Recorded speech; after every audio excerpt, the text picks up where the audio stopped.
Hey everyone, it is Fitz with the Postgame Walk Talk. After Kansas State loses to Marquette 64-63 on Wednesday night at Merrill Lynch Coliseum in the Big 12 Big East Challenge, or whatever they're calling it. Disappointing loss for Kansas State. They played again without Nigel Pack. Probably would have helped, might have gotten them over the hump. Selton Miguel apparently was on a gimpy knee, according to Bruce Weber, so Kansas State was very short-handed. Ish Massoud played better, but missed the final shot as he drove into traffic. By the way, I'm not walking and talking because for some reason they're tearing down everything. I don't know if they're lifting the basketball court, but there's a basketball goal in the middle of the floor right now and a lot of people on it. So, where does this team go from here? Well, they've got some very winnable games coming up, including in a couple Sundays going up to Nebraska, and they got to get back to winning. This game just kind of balanced out what happened on Sunday at Wichita with the nice win over Wichita State. They kind of gave it right back with a game that was very winnable. They just couldn't make enough plays. They didn't shoot well enough in certain spans of the game, and that's not surprising for K-State. They didn't shoot free throws very well. They missed some open jumpers. They just did some things that you can't do when you want to win games. You got to score at the rim. You got to finish. Even if you're shorthanded, even if you're without one of your main leaders in Nigel Pack, who should be back for the next game.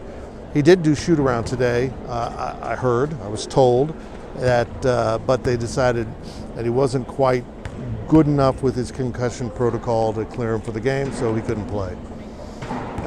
Kansas State is an improved team. They really are. This was a much better team, but for the most part, this was a pretty ugly basketball game for both teams.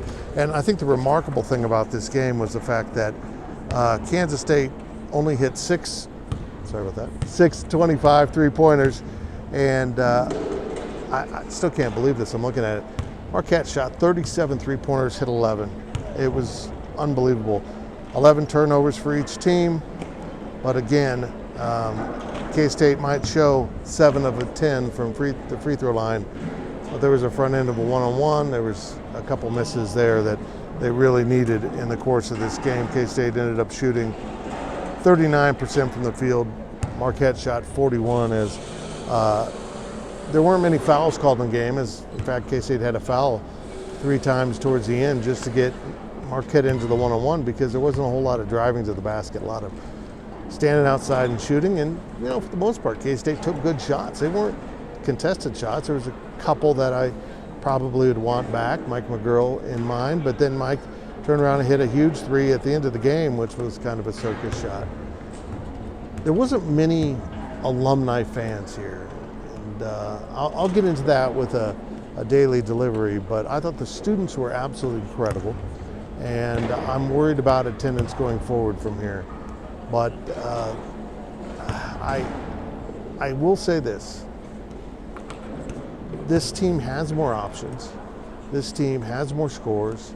They had all 3 of their transfers in the starting lineup today because Marquise Noel starts for Nigel Pack. And they're better. They're better to watch at times. They're better in certain situations, but they're still a ways out. I mean, they still got a lot of pieces here that are new, so they probably need to find their rhythm and rotation, but it's hard to find a rotation when you're missing one of your key players and a couple other guys are gimping around. I just don't know if this team's going to be able to accomplish the things that fans really want to see accomplished after 2 dreadful seasons. But in covering this team, this is an immensely likable bunch, and that doesn't excuse losing. It's just, I feel like this group is more invested than past groups. I feel like this group seriously wants to compete and isn't looking for excuses for why they lose. So I'm hopeful that the improvement will show up as the season progresses. But as we know, the Big 12 is loaded. Kansas State is going to really struggle to win consistently in the conference. And honestly, they're going to struggle to get anywhere near 500 in the conference. Onward they go to next Sunday's game, and we'll see if they can start stringing together wins. Now, some of the best K-State teams got better over the holiday.